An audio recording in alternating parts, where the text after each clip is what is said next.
윤석열 전 대통령은 용산 대통령 집무실에 사우나를 만들었다는 의혹도 있습니다. JTBC 취재 결과 사우나뿐 아니라 대형 침대도 구비해뒀습니다. 해외 순방 때는 전용 매트리스를 전용기에 싣고 다녔습니다. 유선희 기자입니다. 윤석열 전 대통령이 대형 침대를 뒀다는 의혹이 제기된 곳은 용산 대통령실에 대통령 집무실에 딸린 별도 공간입니다.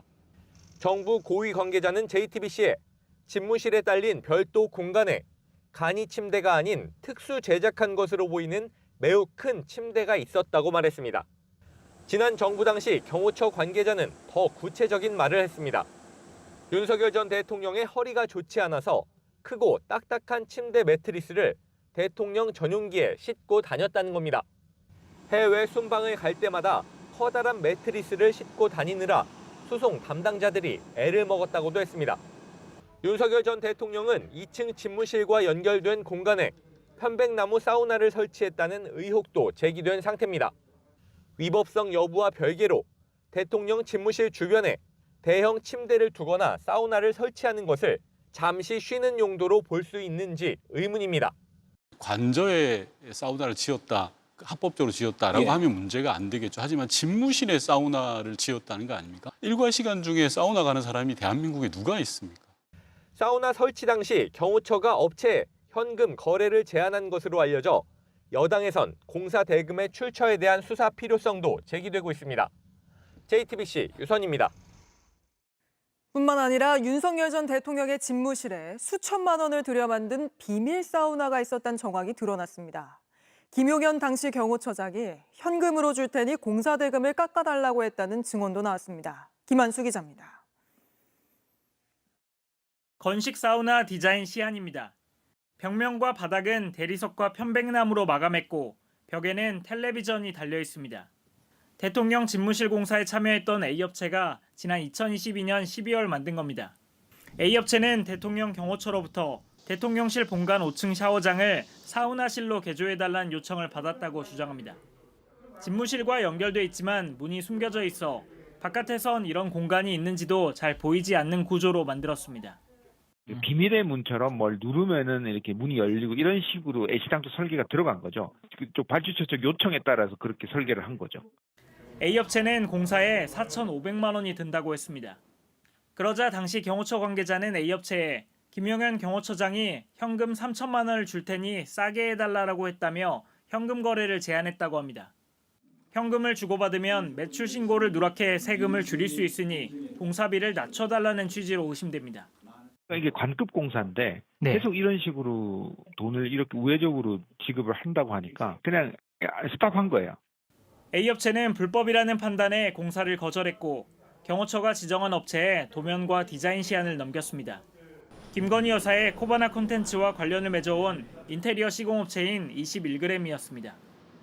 하지만 21g이 관저 공사에 참여한 게 특혜라는 논란이 불거져 결국 사우나 공사는 또 다른 업체가 마무리한 것으로 알려졌습니다. 실제로 대통령실 2층 집무실에는 사우나 시설로 추정되는 공간이 있는 것으로 전해졌습니다. 이 공사 과정에 불법이 있었는지 확인해야 한다는 지적이 나옵니다. 계약서 자체가 없는 불법 공사이고 현금을 주는 수상한 공사라고 생각합니다. 특검을 통해서 철저한 수사가 필요하다고 생각합니다. JTBC 김한수입니다. 대단히 비정상적인 공사입니다. 예를 들어서 공사 대금을 견적서대로 주지 않고 현금으로 줄 테니 일부만 받아라 라는 식의 행태를 보였습니다. 공공기관 계약이나 공사라고는 도저히 보여지지 않는 행태이고요. 마치 조폭 같은 행태입니다. 100번 양보해서 사우나를 집무실에 짓더라도 합법적으로 해야 합니다. 김용현 등 일부 경호처 인사들이 윤석열 전 대통령에게 잘 보이고 싶은 욕망이 빚은 일종의 불법 공사라고 저는 생각합니다. 좀 더 깊이, 더 자세히 들어보는 이가혁 라이브의 간판 코너 더 인터뷰 시작하겠습니다. 윤건영 더불어민주당 의원 나와 있습니다. 어서 오십시오. 안녕하세요. 네, 사실 윤 의원님 모시고 원래도 이제 질문할 게 많은데 최근에 문제를 제기하신 이른바 비밀 사우나 논란 관련해서도 먼저 좀 여쭙겠습니다.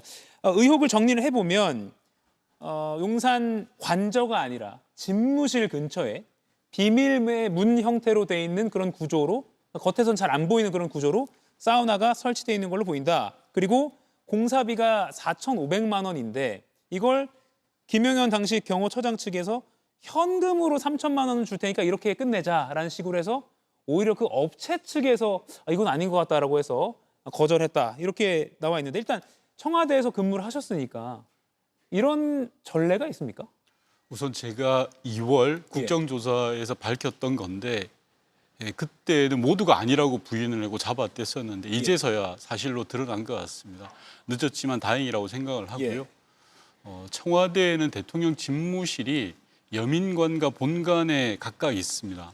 제가 아는 한 대통령 집무실 내 사우나 시설은 없는 걸로 알고 있습니다. 예, 그러니까 많은이라고 하면 안 되겠군요. 일부 이제 시청자분들께서 좀 오해하실 만한 것이 아니 대통령이 일하다 보면 사우나 좀 할 수 있지라는 반응이 있는데 그건 뭐 관절하면 모를까 또는 뭐 별도의 시설이라면 모를까 집무실 근처에 바로 이렇게 뭐 비밀스럽게 설치된 건 사실 그것도 좀 문제점으로 충분히 지적할 만하다는 생각이 들거든요. 국민정서법에 맞지 않습니다. 예.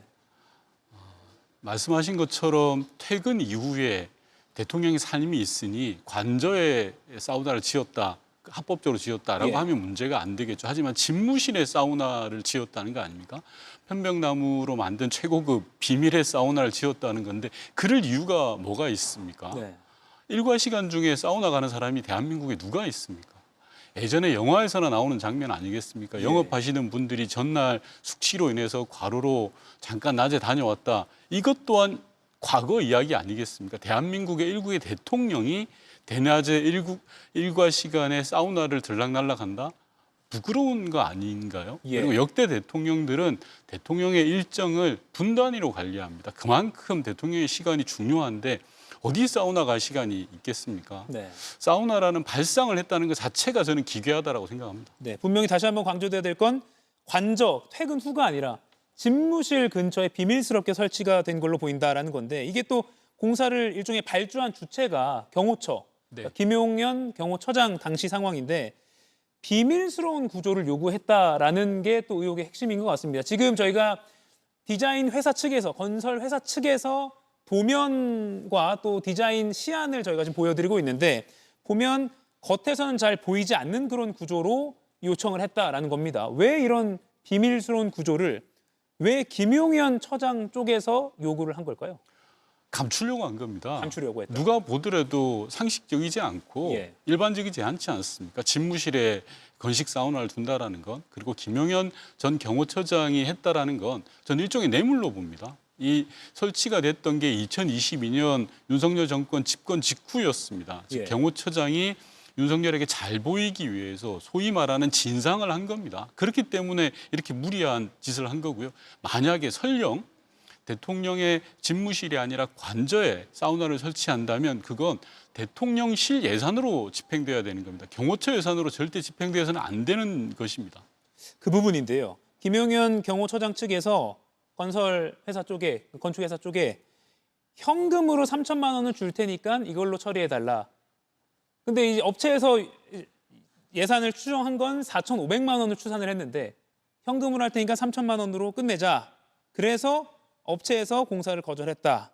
그럼 뭐 영수증이나 증빙 서류 없이 현금 처리를 하려고 했다는 또 의혹으로도 뻗어나갈 수가 있는데 그러니까 말씀하신 대로 윤 당시 대통령에게 진상을 하려 했다라고 이야기가 이어진다고 볼 수 있겠네요. 맞습니다. 요즘 재래시장 가도 현금 거래 잘 하지 않습니다. 아파트 인테리어 공사를 해도 현금으로 하지 않는 시대인데 예. 현금으로 주고받겠다라고 하는 것은 첫 번째로 그 실체를 감추려고 하는 거 아니겠습니까? 요즘 가끔 가다 보면 현금을 위주로 쓰시는 분들은 기록에 남기지 않기 위한 거지 않겠습니까? 첫 번째 이유는 사우나라는 걸 비밀에 붙이기 위해서 기록에 남기지 않기 위해서 현금을 저는 썼다고 생각되고요. 두 번째는 그 현금의 용도, 즉 출처를 가리기 위해서라고 생각합니다. 예. 공식 예산에서 집행됐다고 하면 절대 현금으로 쓸 수가 없습니다. 다만 그게 비자금이라든지 특활비라든지 조금은 석연치 않은 예산을 썼기 때문에 또는 검은 돈을 썼기 때문에 현금으로 썼을 거라고 생각을 합니다. 예. 계속 말씀드리지만 합법적인 방법으로 해서 대통령의 관저나 뭐 침실에 설치했다라고 하면 누가 모르겠습니까? 하지만 이 부분은 불법적인 방법을 동원해서 불법적인 돈을 사용했기 때문에 엄중한 문제가 있다라고 지적하는 겁니다. 예. 그러면 이게 지금도 용산 대통령실에 이 시설이 남아 있다고 파악이 뭐 되시는 게 있습니까? 그건 제가 확인하지 못했습니다. 예. 왜냐하면 내란 이후에 윤석열 정권 측에서 철거를 했을 수도 있고요. 고양이 놀이시설도 떼가는 판국에 이거라도 그냥 뒀을까 싶긴 한데 그건 예. 제가 확인하지 못한 부분입니다. 예. 결국 뭐 자금이 3천만 원이 최종적으로 들어간 건 아니지만 왜 이런 행동을 하려고 했느냐 이것도 수사기관이 좀 밝혀야 될 부분이 있다고 보시는 겁니까? 맞습니다. 특검에서 조사를 해야 될 것이고요. 예. 저는 뭐 똑같은 공사가 아마 시행됐을 걸로 봅니다. 앞서 말씀드린 것처럼 뇌물죄와 배임 혐의에 대해서 철저하게 따져야 될 부분입니다. 이런 것이야말로 윤석열 정권의 용산 이전의 대표적인 사례라고 저는 생각되거든요. 예. 왜 용산으로 가려 했느냐? 이유 중에 하나도 뭔가 이런 편의시설이나 뭐 그 기회를 틈타서 뭔가 윤 전 대통령에게 잘 보이기 위한 그런 시설물을 표현을 빌리자면 진상하는 그런 행동들이 이어졌을 수 있다. 그렇기도 하고 예. 용산 이전이야말로 윤석열 정권의 첫 번째 잘못된 스텝이라고 생각합니다. 거기에서부터 많은 문제가 비롯되었기 때문에 이런 문제를 하나하나 제대로 따져야 된다고 생각합니다. 예, 이 비밀 사우나 논란은 계속해서 저희 언론도 잘 주목해 보겠습니다.